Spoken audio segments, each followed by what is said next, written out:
والحقيقة أن مركز دراسات التشريع الإسلامي والأخلاق Le Centre de recherche sur la législation islamique et l'éthique est un centre qui œuvre et qui cherche à promouvoir les principes et l'éthique islamique ainsi que les finalités de la charia dans la vie quotidienne, dans la vie pratique, non seulement dans le monde des livres ou l'univers de la philosophie, des théories, de l'intellect, mais également dans la vie réelle de tous les jours. Lorsqu'on soulève les questions examinées par nos chercheurs dans le centre, nous visons principalement à réformer cette réalité que nous vivons, non seulement à des fins éthiques ou intellectuelles, où on parle de la nécessité d'ancrer les grandes valeurs et les exemples à suivre, ni pour cultiver les fondements d'une vie digne, bien sûr. Comment établir cette justice, comment établir le respect et la vie digne de tous d'une manière réelle?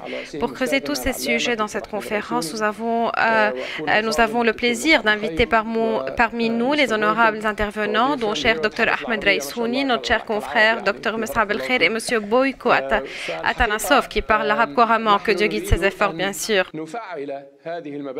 En vérité, nous cherchons à activer ces principes dont nous parlons souvent dans la vie réelle, bien sûr, sachant que cette vie réelle est truffée de questions compliquées, étroitement liées, ce qui nous n'échappe pas d'ailleurs.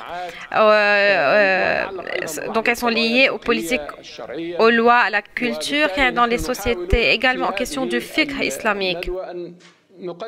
Cette conférence n'est d'autre qu'une tentative de notre part vers un semblant de solution si possible, sans pour autant prétendre résoudre toutes ces questions de manière définitive, puisque nous savons très bien qu'elles vont au-delà de la nature de notre travail.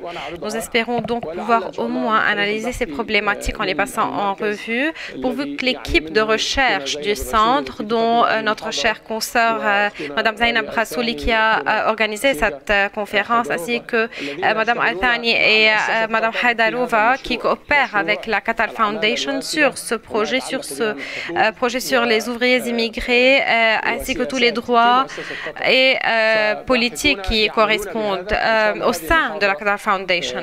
Nos chercheurs donc abordent ces sujets, ainsi que nos trois intervenants qui mettront en exergue les questions les plus urgentes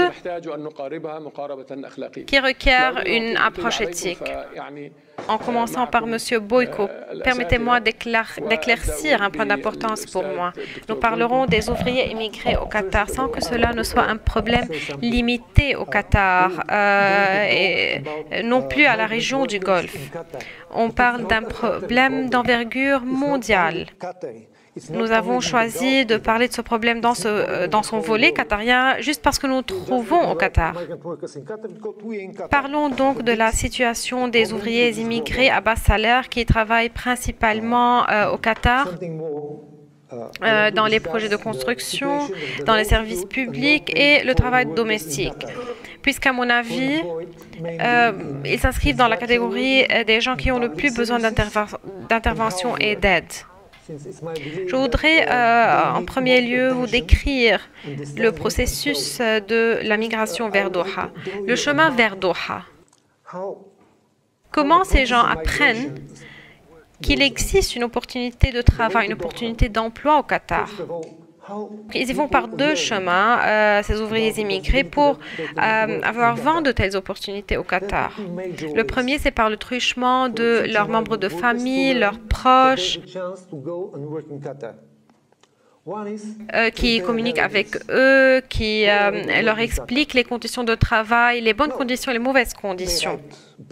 Pourtant, le problème, c'est que certaines de ces informations s'avèrent trompeuses. Elles les mènent en erreur parce que leurs proches se prennent en photo devant les voitures de luxe, les bâtiments scintillants et les envoient à leur famille. Lorsque se trouvant dans leur village, ils voient ces photos et ils sont leurrés et veulent mener la même vie de luxe que leurs proches au Qatar. Donc, ils deviennent prêts à venir au Qatar à tout prix. Un autre moyen pour avoir connaissance de ces opportunités d'emploi, passer par les agences de recrutement. Passer par les agences de recrutement. Ces agences sont des agences légitimes dans les pays d'origine, mais souvent elles ont recours à la pratique de la sous-traitance. Elles sous-traitent le recrutement à une autre partie qui à son tour sous-traite le recrutement. Donc c'est le sous-traitant qui entre en contact direct avec les ouvriers immigrés. Donc, ils vont vers les montagnes du Népal, sachant qu'ils sont d'habitude des gens cruels et impitoyables. Ils vont dans les montagnes et les zones rurales, visent des jeunes et leur montrent de belles photos et leur demandent s'ils ont envie de vivre dans les endroits montrés dans les photos. Ils adoptent deux méthodes. Parfois, ils trichent et leur promettent des salaires très élevés qui peuvent aller jusqu'à $2000. Sans pour autant que ceci soit faux dans tous les cas, bien sûr, mais cela reste tributaire du sous-traitant.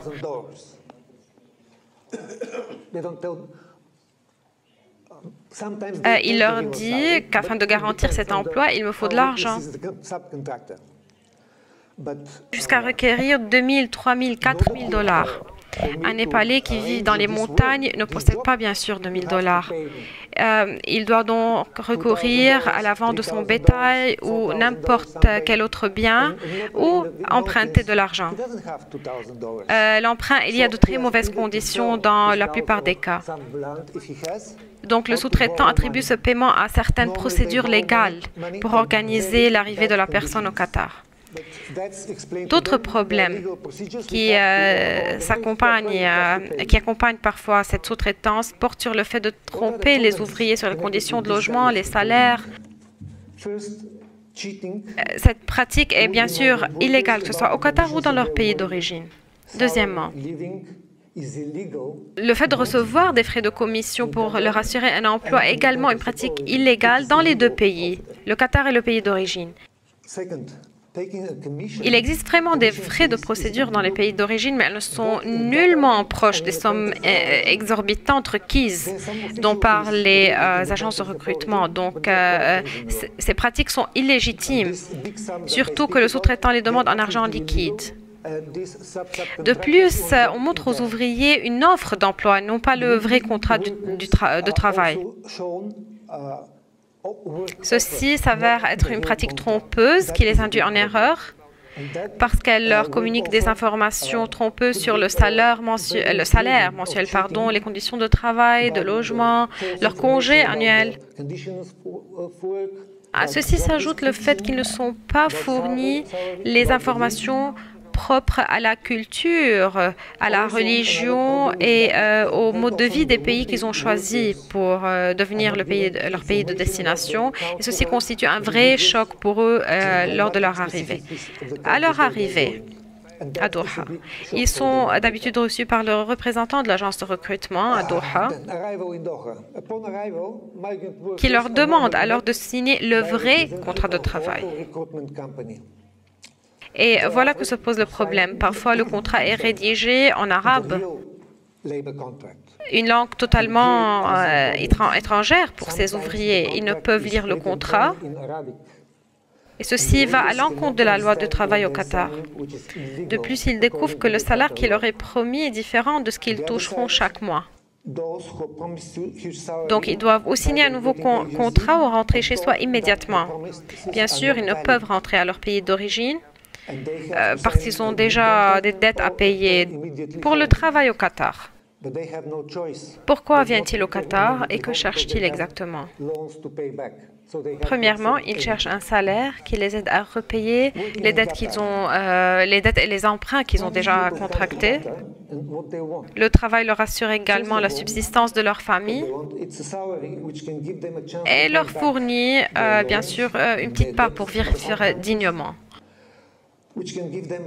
Mais la réalité est différente. Souvent, le paiement de salaire est retardé puisqu'ils ont une famille à aider dans leur pays d'origine. Le retard de paiement s'avère catastrophique pour ces gens-là. Ce retard de paiement va également à l'encontre des dispositions de la loi du travail au Qatar. Que cherchent-ils de plus, ces ouvriers démunis? Des conditions de vie normales. Selon la loi de travail au Qatar, on peut dire que la plupart des grandes entreprises au Qatar assurent des conditions de vie décentes à leurs employés. On parle des camps d'ouvriers de Qatar Petroleum, Barwa Village, Karwa Village. Voilà des exemples à suivre parmi les grandes entreprises qui traitent leurs ouvriers de manière décente. Mais le problème réside dans les centaines de petites et moyennes entreprises qui emploient leurs ouvriers dans le centre de Doha, auprès du centre de Doha, sans pour autant répondre aux conditions de vie dignes et décentes. On parle de dizaines et même de centaines d'ouvriers qui vivent dans des conditions désastreuses, sans climatisation, sans électricité, sans eau, dans des chambres surpeuplées. Tout cela représente une violation de la loi du travail au Qatar et la zone industrielle en est un exemple. Que désirent ces ouvriers immigrés de plus? Ils veulent des congés annuels pour qu'ils puissent visiter leur famille. Et ceci est stipulé dans la loi du travail au Qatar.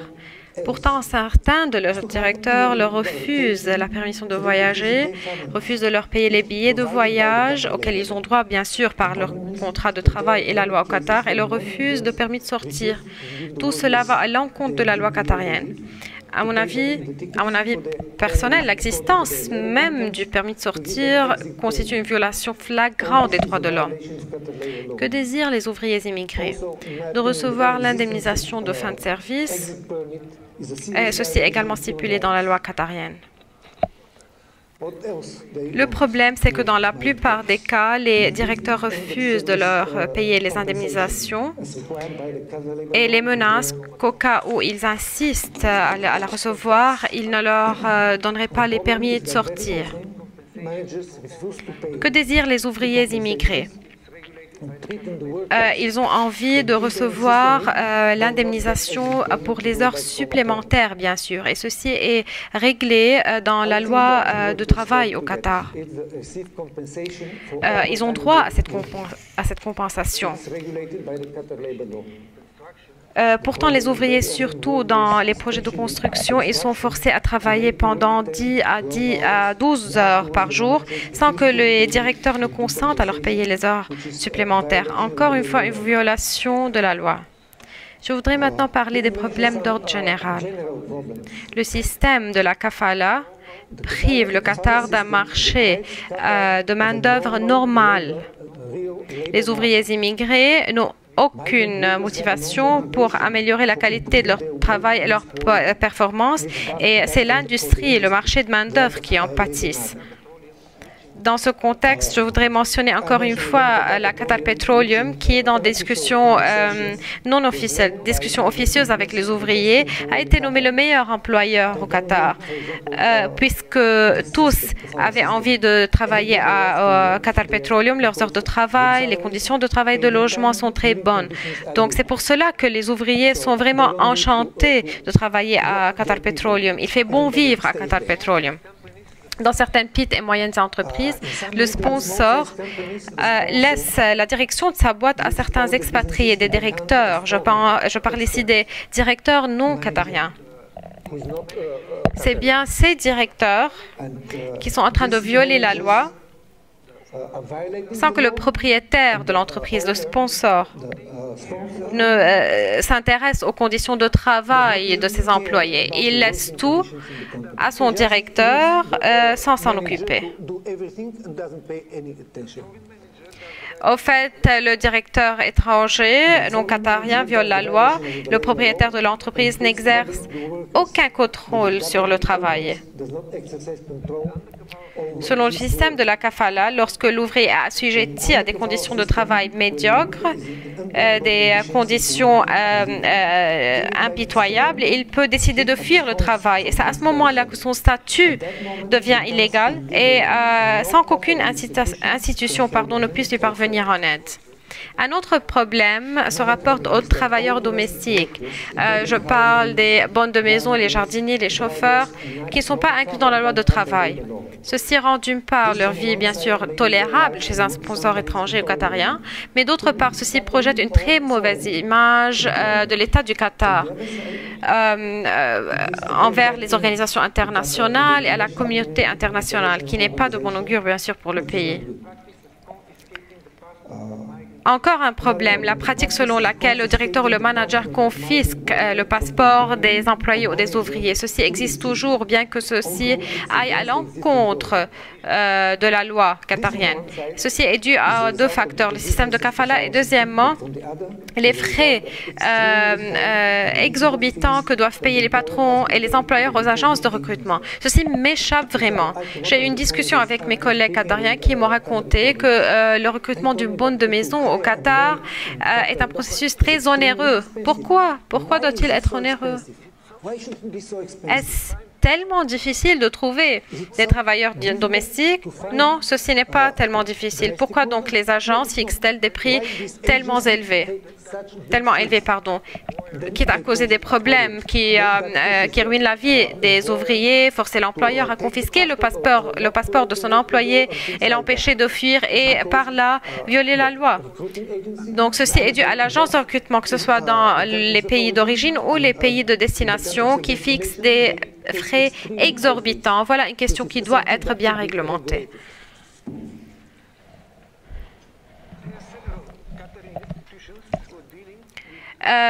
Nombreuses sont les institutions qatariennes qui traitent le problème des ouvriers immigrés. On parle du ministère du Travail, de l'Intérieur, de la Justice, le Comité qatarien des droits de l'homme et la Fondation qatarienne contre ou pour combattre la traite des personnes.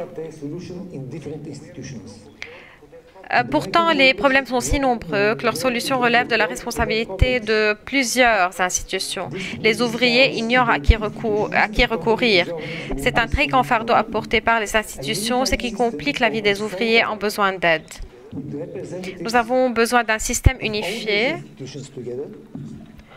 Nous avons donc besoin d'un système unifié, un centre où toutes les institutions sont représentées, un centre qui est équipé d'interprètes, de consultants professionnels pour répondre aux besoins de tous les ouvriers. Ceci est une solution viable. Un autre problème qui se pose, c'est la concurrence entre les agences de recrutement pour recruter des ouvriers à moindre prix. Le défi, c'est que ces entreprises qui recrutent doivent organiser à leurs propres frais des ateliers de formation pour les nouveaux ouvriers. Donc, ceci doit être organisé au Qatar. On parle d'ouvriers non qualifiés. Je pense ici à une solution qui porte sur le système dont on a parlé pour une meilleure rentabilité, pour moins de frais. Les agences pourraient alors sélectionner les ouvriers les plus qualifiés. Un autre problème, c'est la concurrence entre les pays d'origine pour assurer le plus grand nombre d'ouvriers au Qatar. Ceci crée ce qu'on appelle un dumping social abusif. Chaque pays tente de promouvoir ses ouvriers au prix le plus bas. Je ne parle pas bien sûr de spécialistes ou d'experts. Je parle d'ouvriers qui sont moins qualifiés, qui travaillent à bas salaire. Et au XXIe siècle, ils se voient traités comme étant des biens, des produits. On a même entendu des représentants de pays d'origine qui, dans leur rencontre avec des représentants gouvernementaux, qui parlaient donc de leurs ouvriers en les décrivant comme étant les meilleurs, les plus disciplinés et les moins coûteux. C'est honteux vraiment. Que peut-on faire? Il nous faut fixer un salaire minimal pour les ouvriers au Qatar. Ceci pourrait être le premier pas vers une solution à ce phénomène de social dumping social. Le principe à travail égal, salaire égal est un principe universel qui peut s'appliquer par le truchement de l'introduction de ce système de salaire minimal. Ceci ira également vers l'amélioration de la performance et de la qualité de travail de ces ouvriers au Qatar. Ceci est d'une grande importance. D'aucuns diront qu'on ne peut payer un médecin et un ouvrier le même salaire. Mais non, on ne parle pas ici des médecins. On parle d'un ouvrier à bas salaire qui doit recevoir le salaire minimal. Ceci doit être fixé selon bien sûr la cherté de vie et tout. Et on sait très bien qu'un médecin n'acceptera jamais de travailler contre 800 rials chaque mois. Mais on parle ici d'une main-d'œuvre non qualifiée. Un autre problème, c'est que les petites et moyennes entreprises donc, dans ces petites et moyennes entreprises, nous voyons que les mesures de santé et de sécurité sont déplorables. L'employeur n'y prête pas attention, les employés n'y sont pas convenablement formés. Ce qui en découle, c'est un grand nombre de décès. C'est pour ça qu'il faut élever le nombre d'inspecteurs du ministère du Travail. Bien que leur nombre ait été élevé dernièrement, il reste insuffisant pour couvrir les projets de construction dans le pays. Il existe également des cas de conflit entre l'employé et l'employeur, où l'employeur ne prend même pas la peine de se présenter au tribunal et l'affaire se voit donc retardée et différée pendant des mois et des mois. Un autre problème, c'est que certains employeurs n'ont aucune connaissance jusqu'à présent de la loi en vigueur sur les ouvriers immigrés ou ne prennent pas ou même font fi des moyens d'application de cette loi. Donc, c'est là que s'inscrit le rôle primordial des instances religieuses qui peuvent contribuer à promouvoir les lois en vigueur, tout en rappelant les gens leurs obligations, leurs devoirs éthiques à l'égard d'autres êtres humains, surtout s'ils partagent avec ces derniers la même foi, la même religion. En conclusion, je voudrais vous exprimer ma fierté de pouvoir prendre part à cette discussion, surtout ou d'autant plus que je ne l'aurais jamais cru possible il y a 5 ans lorsque j'ai visité le Qatar pour la première fois. Je vous remercie. Cette intervention portera sur quelques principes qui relèvent de la charia islamique et qui se rapportent au sujet de cette conférence ou qui peuvent être même examinés dans ce contexte. Premièrement, une introduction. Il est surprenant et douloureux en même temps que de voir que les sociétés du Golfe arabe sont les sociétés les plus pieuses, les plus pratiquantes de la foi et les plus conservatrices dans les pratiques religieuses. Pourtant, elles sont les pires dans le traitement des travailleurs domestiques et les ouvriers défavorisés et vulnérables, surtout ces ouvriers vulnérables. Donc, ces sociétés ont un record dans le bafouement de la dignité et la violation des droits de ces ouvriers. On ne parle pas seulement des lois et politiques injustes et arbitraires, mais avant tout, le comportement individuel et collectif des citoyens de ces pays à l'égard de ces ouvriers. Cette contradiction étrange donc reflète une compréhension déficiente de la nature, du message de la religion. Certains croyants pensent qu'ils n'ont pas manqué à leur devoir, celui d'adorer Allah et d'être charitable et miséricordieux à ses serviteurs grâce aux prières qu'ils récitent, aux aumônes qu'ils distribuent, le pèlerinage qu'ils effectuent annuellement ou même tous les 2 ans. Ils pensent donc que ces actions suffisent et les protègent d'être tenus responsables de leur maltraitance, de leur injustice à l'égard des vulnérables, aux démunis, dont ils ont bafoué la dignité et violé les droits. Un hadith dans ce contexte rapporte que le prophète, prière et paix sur lui, a dit « Savez-vous qui est le plus démuni ?» On lui a répondu que c'est quelqu'un qui n'a pas un sou, qui n'a pas un bien, qui n'a pas de bien, pardon. Il a rétorqué pourtant « Le démuni, c'est quelqu'un qui, le jour de la résurrection, vient parler de ses prières, ses aumônes, son jeûne, bien qu'il ait insulté, blessé, maudit, versé le sang des autres et les les a trompés, les a volés, les a battus. Pour faire le bilan de sa vie, on trouve que ces mauvaises actions commencent à effacer ses bonnes actions. Et si ces bonnes actions n'ont pu corriger le déséquilibre causé par ses péchés, il sera en fin de compte puni et ira en enfer. On dit dans ce sens que la dignité est la valeur la plus chère à l'être humain, la plus précieuse parmi ce que Dieu, le Clément, lui a accordé.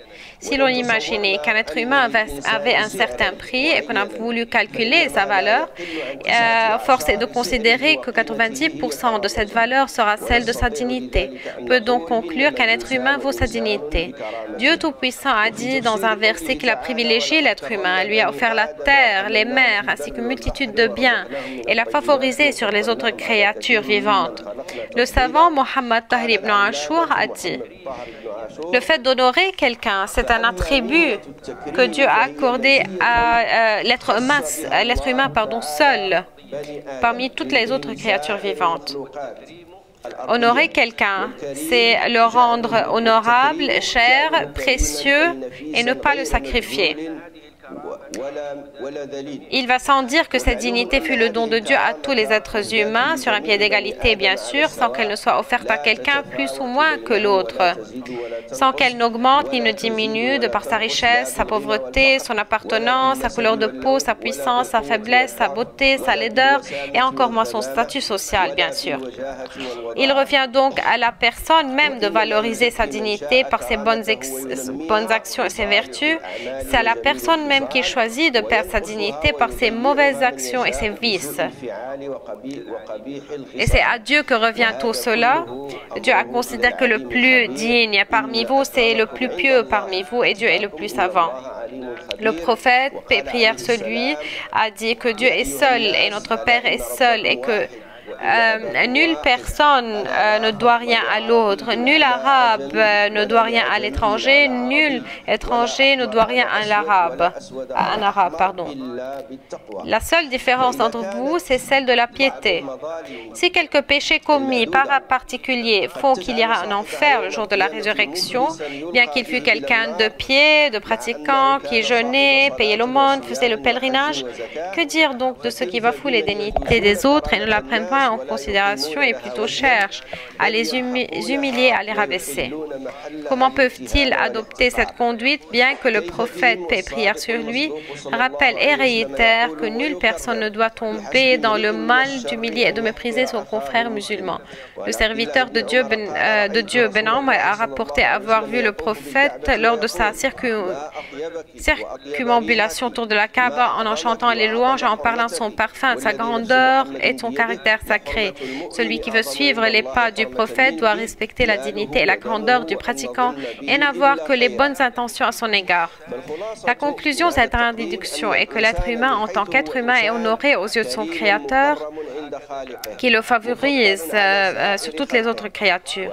Tel est le désir, la volonté de Dieu. C'est ainsi qu'on doit considérer l'être humain. Il ne s'agit pas seulement de salaire, de logement, de congé et de nourriture, mais c'est avant tout une question de dignité qui se doit d'être respectée et ne doit jamais être bafouée ni violée. Après avoir établi donc ces faits, passons à certains droits matériels et moraux des ouvriers, surtout des travailleurs domestiques. Le droit des ouvriers et les travailleurs domestiques entre la justice et la charité. La justice et la charité, le devoir et la charité. Voilà là des termes mentionnés par la charia, utilisés par les savants et ulémas pour parler de deux genres de droits qui reviennent aux croyants. Parmi ces droits sont ceux dont on parle, les droits des ouvriers et travailleurs domestiques que leurs employeurs doivent respecter et protéger. Parmi ces droits, il y en a qui sont un devoir et une obligation, et où ils sont bafoués, ce serait une injustice, alors qu'il y en a qui sont une charité, une preuve de bienfaisance. Les textes de la charia joignent d'habitude les deux types de droits, et je passerai en revue une série de versets et de hadiths sur les droits de ces ouvriers et des employés et la nécessité que leur employeur les protège, que ce soit de par la justice ou en tant que preuve de charité. Premièrement, un verset qui ne fait pas de distinction entre les deux types. Ce verset exhorte à l'adoration de Dieu et la bienfaisance envers les parents, les proches, les orphelins, les pauvres, les voisins, les amis, ainsi que les passants et les serviteurs, puisque Dieu n'aime pas les vaniteux.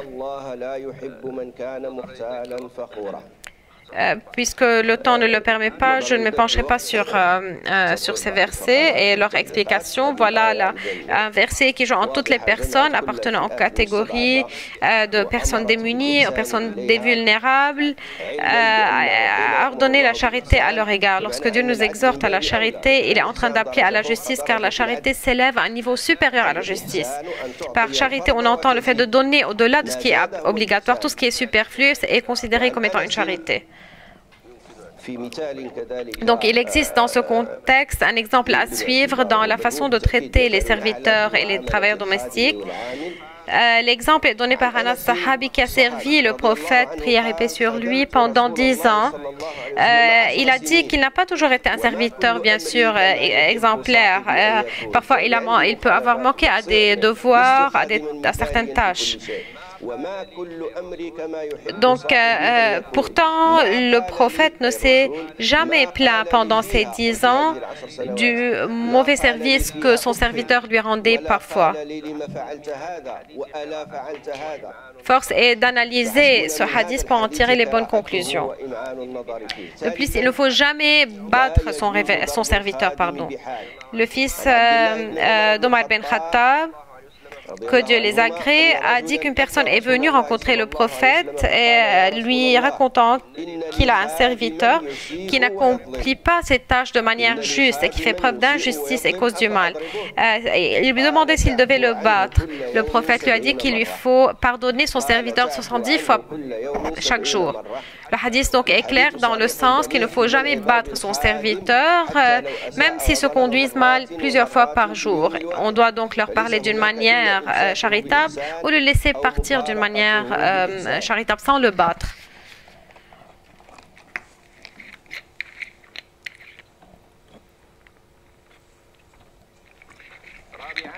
Quatrièmement, la non-rémunération du serviteur est considérée un grand péché aux yeux de Dieu. Dans un des hadiths rapportés par Abi Huraira, le prophète avait dit que Dieu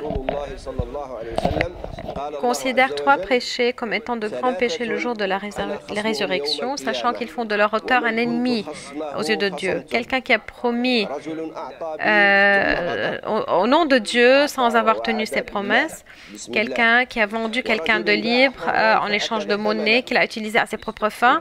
Et troisièmement, et c'est le plus pertinent dans notre discussion, quelqu'un qui a employé une autre a profité de ses services sans lui payer ses droits, soit la rémunération dont ils avaient convenu, que ce soit par un délai de paiement, le non-paiement, même la réduction du montant dû. Un tel péché fera de cette personne l'ennemi de Dieu le jour de la résurrection.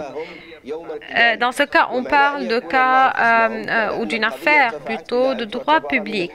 Tout ce qui est un droit qui revient à Dieu, à Allah, est un droit public qui, même s'il est renoncé, même s'il est cédé par les individus, par les particuliers, ne doit pas être pris à la légère, ni par le gouvernement, ni par la société, ni par l'État.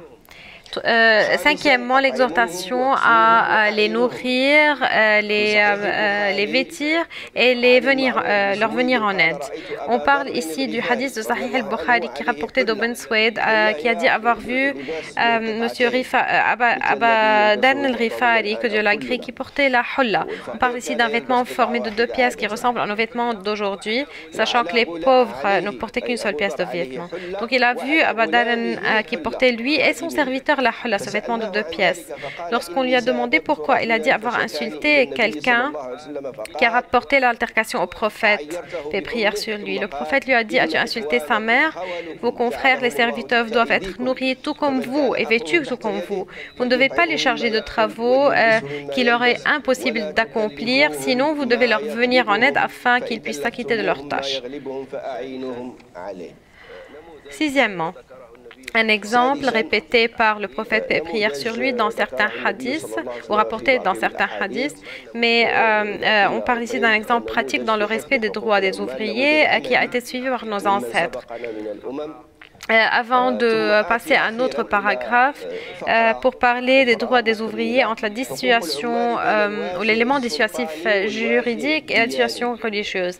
Par religieux, on ne parle pas de toutes les religions, mais de notre religion en particulier. D'aucuns diraient que les droits des ouvriers aujourd'hui sont régis par leurs propres lois, tribunaux, syndicats, organisations au niveau national et international, et qu'on n'a plus besoin d'éthique religieuse pour les régler.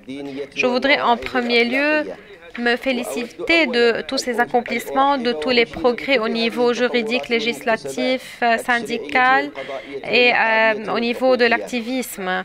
Mais force est de rappeler que les principes et enseignements religieux demeurent le premier soutien et le défendeur des droits de l'homme, des droits des démunis et des vulnérables, bien avant les organisations œuvrant pour les droits de l'homme, les syndicats et les législations. Donc les principes et les fondements religieux sont le premier défenseur des droits des vulnérables, la première source pour les légistes et les hommes de droit, et l'inspiration des réformistes et activistes. De plus, là où il y a les relations humaines, il existe des cas où les droits peuvent ne pas s'appliquer, surtout si l'on parlait des travailleurs, du cas des travailleurs domestiques. Et il existe des faits qu'il est impossible parfois à prouver dans les tribunaux. Pourtant, l'éthique et la doctrine religieuse peuvent prendre le dessus sur les jugements juridiques et interventions légales dans certains cas.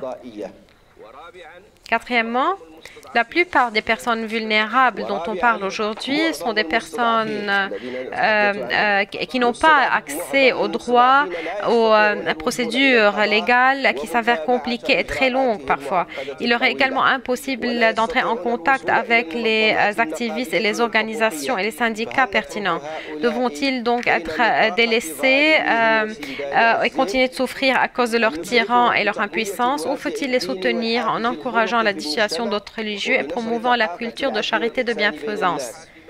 Cinquièmement, il est bien établi que les cours, les tribunaux et les lois peuvent tomber victimes de fraude, de tromperie par certaines personnes, par certains escrocs, quoi.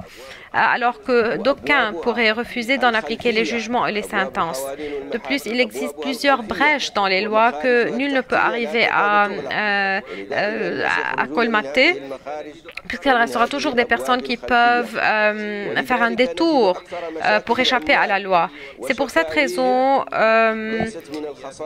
que la plupart des problèmes et des plaintes présentées par les ouvriers ne relèvent pas de la responsabilité juridique et légale. Ils sont souvent dus à la perte de la conscience humaine et de l'élément religieux dissuasif. Notre confrère a déjà parlé des lois qui peuvent être parfaites sans pour autant signifier qu'elles sont toujours bien appliquées, qui les met en application.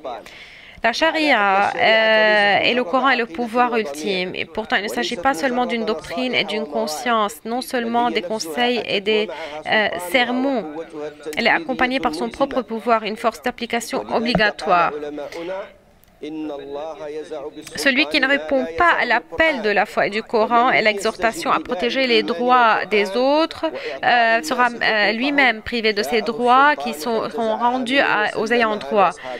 Lorsque Abu Bakr devint califat, la première règle qu'il annonça dans le domaine de la charia et la politique qui y correspondant fut une règle selon laquelle il considéra que le puissant sera faible pour moi jusqu'à ce qu'il ait établi ses droits, et considéra que le puissant sera comme faible jusqu'à ce qu'il ait rendu les droits d'autrui. Cette règle est bien établie dans la sunna du prophète, prière et paix sur lui.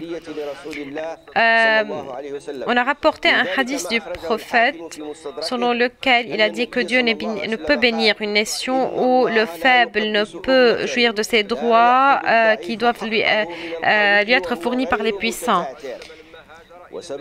Au fait, lorsque le prophète, paix et prière sur lui, voyagea à la Médine, il commença à jeter les fondements de la nouvelle société musulmane. Il a distribué certains territoires résidentiels à certaines personnes, des voyageurs démunis, dont Ibn Mas'ud, dont le territoire fut dans un quartier résidentiel où résidaient les nobles. Les nobles n'étaient pas très contents et demandèrent au prophète d'éloigner Ibn Mas'ud pour qu'il quitte le quartier. Et l'imam Al-Shafi'i raconte que le prophète choisit le quartier, un quartier particulier, le quartier de Ben Zohra, portant le titre de la famille qui y réside, et que cette famille réclama au prophète que Ben Mas'ud soit évincé du quartier. Le prophète leur a donc dit: pourquoi donc Dieu m'a-t-il envoyé parmi vous? Pourquoi Dieu m'a-t-il envoyé? Dieu ne peut bénir une nation où le faible ne peut jouir de ses droits. Donc le prophète dit dans ce contexte que son arrivée parmi nous n'aurait pas été fructueuse s'il n'arrive pas à ordonner la protection des droits des vulnérables. Le Mullah al-Kari a dit dans son explication de ce hadith, on parle du même hadith sur l'envoi du prophète, que si le prophète ne peut établir l'égalité entre le puissant et le faible dans la jouissance des droits, pour la protection des droits des faibles, sachant que Ben Mas'ud est faible, bien sûr, et si la nation du prophète insiste à bafouer les droits des faibles et des vulnérables, que sera donc le message et l'objectif de l'arrivée du prophète? Cette position ou cette attitude de la part du prophète est ancrée dans les préceptes, dans les enseignements du Coran, dont le verset qui parle du fait que le prophète a été envoyé avec des preuves tangibles, fut accompagné du Coran et de l'équilibre. Donc le prophète a prouvé ce verset lorsqu'il a parlé de la nécessité qu'il établisse équilibre et justice. Finalement, comme l'a soulevé notre confrère, l'intervenant précédent, il nous faut sensibiliser les instances religieuses, les hommes religieux, les institutions religieuses qui sont à même de changer le cours des choses. Pourtant, il semble que ceci leur échappe puisqu'ils ne réalisent pas que cela revient ou relève de leur pouvoir et leur est un devoir. Il faut que les écoles et les institutions islamiques soient une plateforme, une sorte de tribune pour réclamer ses droits, pour alerter également aux dangers qu'engendre la violation de ces droits. Demandons à Dieu donc de guider nos pas vers la réussite.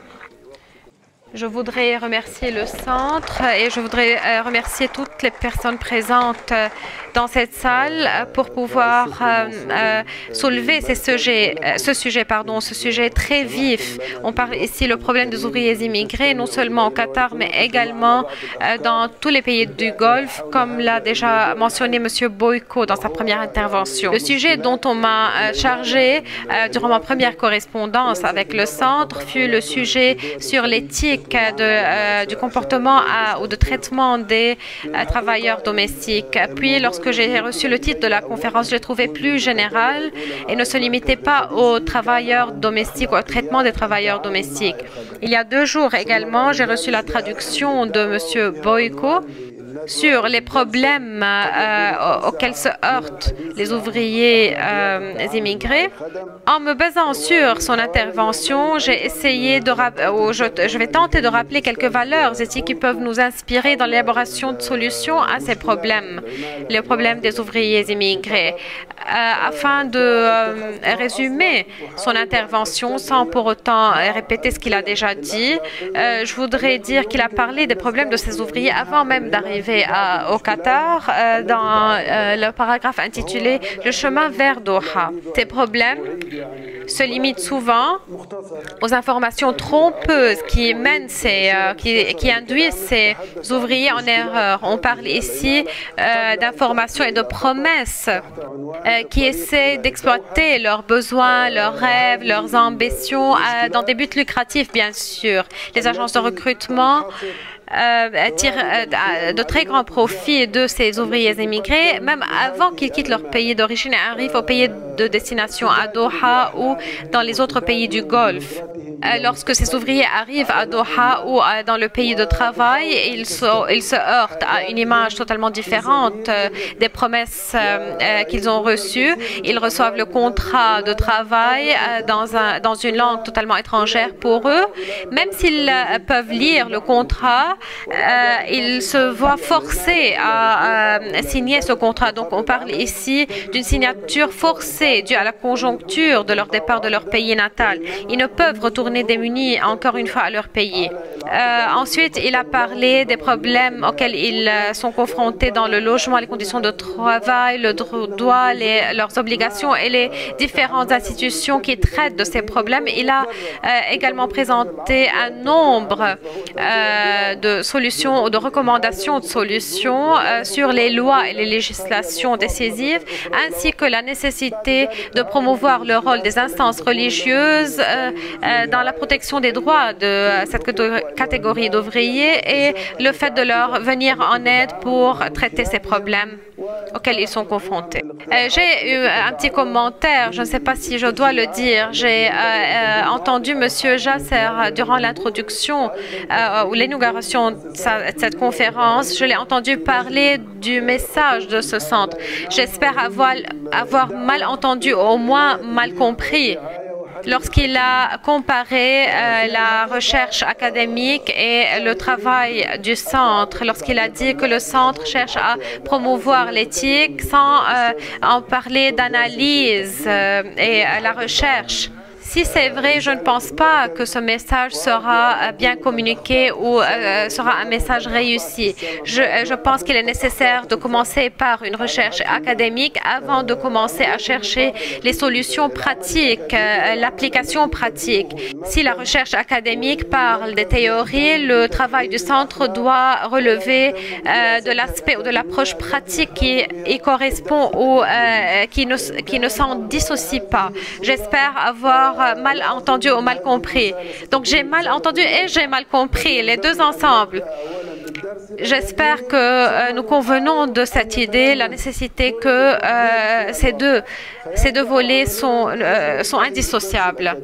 Donc, en parlant de ces valeurs éthiques, on doit revenir aux textes anciens, aux savants et aux philosophes, aux soufis, lorsqu'ils ont parlé de ces valeurs. C'est ceci qui met en exergue les valeurs qui contribuent à dessiner le chemin de l'application, le chemin de la pratique, et que Dieu guide nos efforts. Je pense qu'un grand nombre de valeurs peuvent s'inspirer et que Dieu guide nos efforts. Je pense qu'un grand nombre de valeurs peuvent s'inspirer. Nous devons nous inspirer des valeurs anciennes afin d'adopter une approche éthique qui peut présenter des solutions à un très grand nombre de ces problèmes. Le premier problème soulevé par M. Boyko se rapporte aux médias, pas les médias, mais plutôt la communication des informations aux ouvriers immigrés. Les informations se rapportent au salaire, aux congés, aux conditions de travail, au logement. Je pense que la valeur la plus proche de ce contexte, c'est la valeur de l'honnêteté. Les entreprises qui y opèrent dans ce domaine, les personnes, les particuliers, les individus qui communiquent ces messages et ces informations doivent considérer l'honnêteté comme une valeur primordiale. L'honnêteté est une valeur islamique de première importance. Certains savants islamiques considèrent que l'honnêteté est un fondement et une source d'inspiration d'un grand nombre d'autres valeurs dans le domaine de l'islam. L'honnêteté a été mentionnée dans un verset coranique par l'appel de Dieu, où Dieu exhortait ses croyants à adorer, à respecter Dieu, à se ranger parmi les gens honnêtes. Au fait, Kushairi disait que l'honnêteté est le second degré, donc l'honnêteté est le second degré juste après la prophétie. Pour la religion, bien sûr. Donc, une personne honnête et une personne proche des messagers et des prophètes.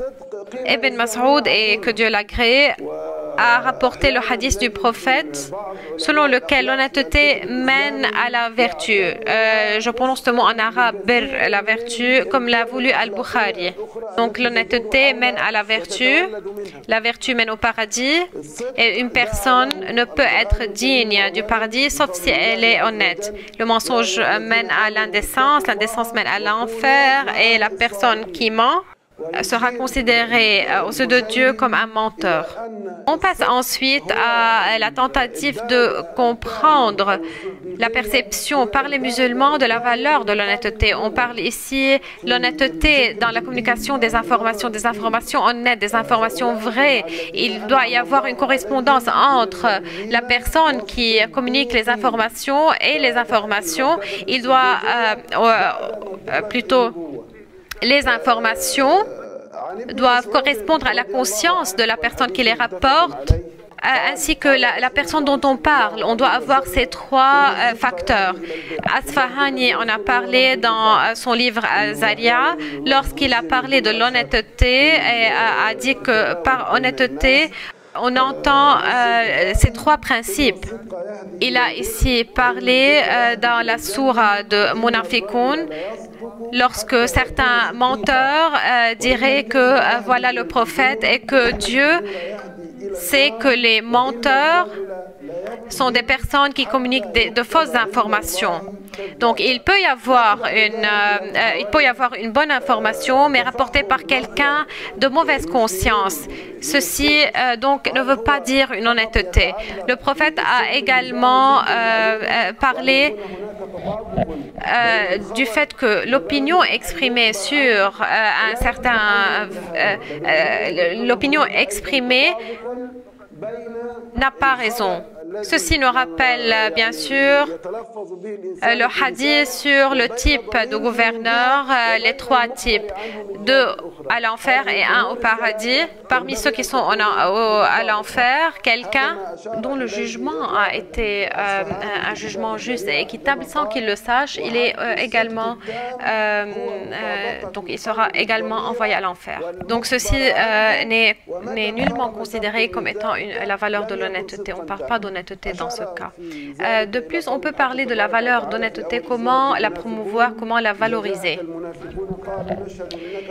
Quels moyens pourrons-nous utiliser, employer afin de promouvoir cette valeur éthique, la valeur de l'honnêteté? Pouvons-nous nous contenter de la dawa religieuse à travers les instances et les institutions religieuses, les mosquées? C'est dans ce cadre que s'inscrit le rôle primordial des organisations de société civile qui œuvrent et opèrent parmi les citoyens à partir de la phase scolaire jusqu'à la phase universitaire. Cette valeur doit être promue. De plus, les institutions, les organisations qui entrent en contact direct avec les citoyens doivent être utilisées afin de promouvoir cette valeur. Cette valeur est une valeur primordiale. Dr Raissouni a déjà parlé de la justice et la charité. La valeur de l'honnêteté est une valeur qui se rapporte à la justice et non pas à la charité. Ou la charité, ou dans le domaine de la charité, on a le choix d'être honnête ou non. Et si on choisit la charité, on ne sera pas puni. Il existe une punition, une sanction religieuse, mais il doit y avoir des réglementations, il doit y avoir des législations, des lois. Si elles ne sont pas internationales, il doit y avoir des lois ou des coutumes sociales. La société doit nier, doit refuser, doit rejeter les mensonges. Et ceci s'applique dans nos sociétés aujourd'hui, s'applique aux personnes indécentes, aux personnes qui pratiquent les vices, les personnes qui ne sont pas croyantes, qui ne sont pas pieuses. Donc on appelle à les abandonner, à les rejeter. Et ceci doit également s'appliquer à la valeur de l'honnêteté. Pour ce qui est des informations communiquées, les informations doivent être claires et honnêtes sur le contrat de travail, le salaire, le vrai salaire des ouvriers immigrés et des travailleurs domestiques. On doit donc identifier les droits et les obligations, comme l'a déjà mentionné notre cher confrère, le docteur Rassouni. Il doit également y avoir des punitions bien stipulées dans la loi sur toute violation de cette disposition sur la nécessité de communiquer des informations honnêtes. Ceci doit également être promu parmi les citoyens. Lorsqu'une entreprise communique de fausses informations aux ouvriers, la société en entier doit rejeter cette entreprise. Cette entreprise doit être sanctionnée. Lorsque les ouvriers doivent, par exemple, en tant que suggestion, les ouvriers pourraient, par exemple, remplir un certain questionnaire sur les informations qu'ils ont déjà reçues de l'entreprise. S'il s'avère que cette entreprise a trompé ses employés, il nous faut arrêter de traiter avec cette société, il nous faut la boycotter. Ensuite, la seule solution devant cette entreprise serait alors de devoir présenter aux gens des informations honnêtes, des informations non trompeuses. La valeur de l'honnêteté revêt une grande importance dans la nécessité d'informer ces ouvriers des conditions de leur travail. S'il s'avère que certaines entreprises délaient le paiement, il doit y avoir une législation, il doit y avoir une loi de la part des gouvernements, des organisations internationales et également dans les sociétés qui cherchent à recruter ou à attirer des ouvriers qui sont de qualité. Si nous sommes en train de profiter de ces employés, de ces ouvriers, si nous voulons continuer à profiter de leurs services, nous devons bâtir ou promouvoir, ancrer la valeur de l'honnêteté. Un autre problème soulevé par M. Boyko concernant les problèmes auxquels sont confrontés les ouvriers lorsqu'ils arrivent à Doha ou dans nos sociétés. On parle ici de la valeur de la loyauté. Si l'on revient aux propriétaires des entreprises et aux agences de recrutement qui reçoivent ces ouvriers, même le contrat qui est signé par l'ouvrier forcé, bien sûr, après son arrivée au pays de destination, même les dispositions ou les termes de ce contrat sont parfois violés ou non appliqués. Le docteur a parlé du hadith où il est nécessaire de payer à l'ouvrier ou à l'employé son salaire au temps convenable, au temps agréé. On sait tous que ces ouvriers arrivent au pays du Golfe après avoir contracté des dettes et des prêts qu'ils ne peuvent payer qu'à temps.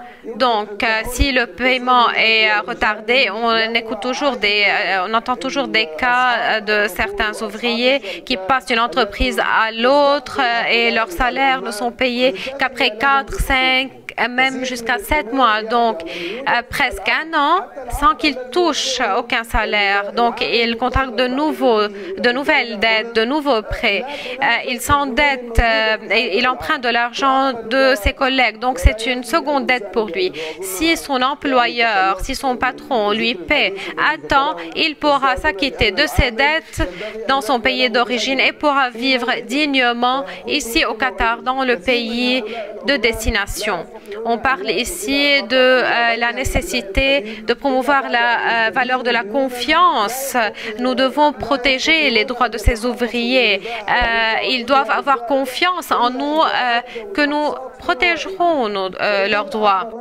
On parle ici de cette valeur primordiale dans l'éthique islamique, protéger les droits de Dieu et du serviteur également. Donc, il y a un nombre de droits ou d'obligations que nous devons exercer à l'égard de Dieu, ainsi que d'obligations dont nous devons nous acquitter à l'égard des autres, des êtres humains. Nous ne devons recruter cet ouvrier que pour la tâche pour laquelle il a été recruté. Parfois, on recrute un jardinier, puis il est utilisé pour nettoyer la maison, puis pour devenir chauffeur. Donc, il est exploité dans ce cas, sans pour autant ne toucher qu'un seul salaire par mois. Ici, on parle de la violation de ces droits, des droits des ouvriers. Si l'on parle également des employeurs, des directeurs qui sont ici responsables de la protection des droits de ces ouvriers. On parle de l'honnêteté pendant des semaines, pendant des heures, parler de la loyauté, parler de la confiance. Voilà là des valeurs obligatoires. Et il doit y avoir une législation, sinon, si ce n'est pas une législation dans le domaine juridique ou parlementaire, on peut parler de législation ou de coutumes sociales. Et puis, on parle de la charité et de la bienfaisance. Donc, la charité, c'est tout ce qui est superflu. Après avoir exercé mes obligations, mes devoirs, tout ce qui est superflu devient charité. Pourtant, pour les personnes qui ne s'acquittent pas de leurs obligations, voilà des personnes qui doivent être punies. Il est nécessaire pour nous de traiter ces personnes de manière tolérante, de leur pardonner. Le docteur l'a déjà mentionné. Force est de réaliser que ces travailleurs domestiques, que ces ouvriers immigrés ne sont pas des esclaves. J'espère ne pas avoir mal compris ou mal entendu encore une fois. Je parlais avec les étudiantes de la faculté d'études islamiques sur la position de l'islam à l'égard de l'esclavage. Et j'ai soulevé dans ce contexte un nombre de versets coraniques et de hadiths. Une étudiante de la faculté m'a dit « Je voudrais participer de manière pratique dans ce contexte. Je voudrais également prendre une position contre l'esclavage. » Comment, lui ai-je demandé. Elle m'a dit « J'ai deux bonnes. Je voudrais donc leur fournir de l'argent et les pousser à retourner à leur pays d'origine, à rentrer chez soi. » Je lui ai dit donc, qu'essaies-tu de faire? Tu es en train de lui briser la vie. Parce que cette bonne a déjà payé beaucoup d'argent pour venir chez vous. Elle est recrutée pour un travail. Elle n'est pas une esclave. Parler des bonnes de maison des travailleurs domestiques. D'aucuns peuvent retourner aux anciens textes en essayant de parler de ces bonnes, de ces travailleurs domestiques, en se référant aux esclaves dans les textes anciens. Ceci est une mauvaise compréhension du concept de travailleurs domestiques. Ils traitent ces travailleurs comme s'ils étaient des esclaves. C'est un travailleur domestique qui travaille contre un salaire mensuel qu'il est en train de toucher, ou de recevoir. Ce n'est pas un esclave. D'aucuns diraient que ces serviteurs, ces travailleurs domestiques sont des personnes qu'ils possèdent comme leurs propres biens. Parfois, des personnes battent leurs travailleurs domestiques, les emprisonnent dans des conditions insalubres, comme s'ils étaient de vrais esclaves, leurs propres biens. Donc, force est de sensibiliser la société. Peut-être ceci relève de la responsabilité des instances religieuses, des mosquées, des cheikhs. Je ne sais pas pourquoi ceci demeure un problème aujourd'hui, pourquoi on n'a pas trouvé une solution à ce problème. Durant mon travail pendant 5 ans dans la faculté, j'ai rencontré de tels problèmes plusieurs fois, jusqu'à 3 fois. D'aucuns pensent que ces ouvriers sont des esclaves, mais ceci n'est pas vrai. Nous parlons ici d'ouvriers rémunérés à la fin du mois. Parfois, certaines personnes peuvent catégoriser les différents types de travail comme dans 3 catégories, le travail non qualifié, le travail moyen et le travail des experts ou spécialisés. du point de vue de salaire, du salaire, pardon. Parfois, la valeur de ces travaux peut être considérée comme étant très inférieure, mais la perception islamique ne voit pas les choses de cette façon. La personne devient plus digne aux yeux de Dieu s'il s'acquitte de sa tâche d'une manière parfaite. Il demeure aux yeux de Dieu meilleur qu'une personne, qu'un professeur à l'université qui ne donne pas du fond de lui-même, qui ne s'acquitte pas de sa tâche comme il le faut.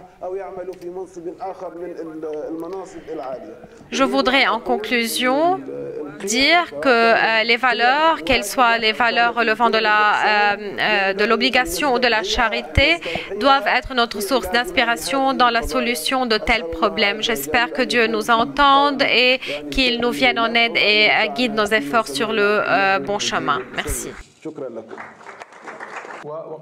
Il a parlé de ce projet comme étant juste un début pour que ce soit une sorte de norme pour ce genre de projet. Mais la Qatar Foundation sera donc la pionnière dans ce sens. Nous avons le plaisir d'avoir un nombre de nos chercheurs de notre équipe de recherche parmi nous.